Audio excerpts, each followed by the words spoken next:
মধ্যপ্রাচ্যে যুদ্ধ ছড়িয়ে পড়ার পর বৈশ্বিকভাবে জ্বালানি তেলের সরবরাহ কমায় দেশীয় সরবরাহ নিয়ে উদ্বেগ তৈরি হয়।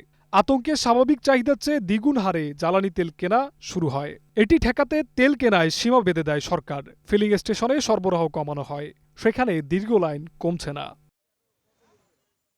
এমন পরিস্থিতিতে ঈদযাত্রায় মানুষের ভোগান্তি ঠেকাতে ও সেচের ডিজেল চাহিদা পূরণে জ্বালানি তেল বিক্রির সীমা তুলে নিল সরকার। রোববার সচিবালয়ে এক সংবাদ সম্মেলনে ঘোষণা দেন বিদ্যুৎ, জ্বালানি ও খনিজ সম্পদ প্রতিমন্ত্রী। তিনি জানান, জ্বালানি মজুত করলে কঠোর ব্যবস্থা নেওয়া হবে। পরবর্তী নির্দেশনা না দেয়া পর্যন্ত বন্ধ থাকবে রেশনিং পদ্ধতি। আমরা সকলে যদি দায়িত্বশীল হই, আমরা যদি সকলে দেশপ্রেমে উজ্জীবিত হয়ে আমাদের স্ব অবস্থা থেকে দায়িত্ব পালন করতে পারি, আমাদের আশেপাশে কেউ যেন কোনো অসাধু ব্যক্তি অসাধু উপায়ে এই তেল মজুত করে বাড়তি ফায়দা লুটবার কোনো অপচেষ্টা না করে যদি আমরা করি, এই বিষয়টি সরকার যে সিদ্ধান্ত গ্রহণ করেছে এই সিদ্ধান্ত বহাল থাকবে। প্রতিমন্ত্রীর এমন বক্তব্যের খবরে খুশি মোটরযান চালকরা।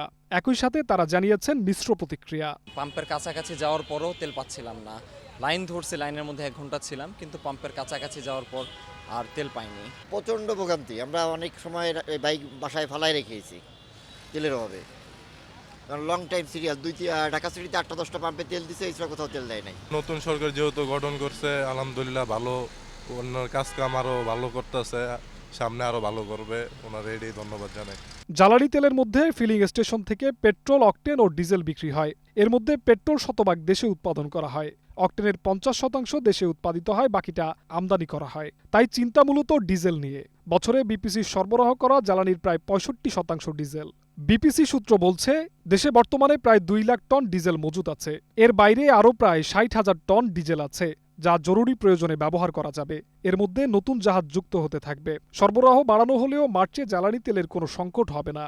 তবে কেউ চাহিদার চেয়ে বাড়তি তেল কিনে মজুত করতে থাকলে চাপ তৈরি হতে পারে, এমনটাই মনে করছেন সংশ্লিষ্টরা। জিহাদ রাহাত, গ্রিন নিউজ, ঢাকা।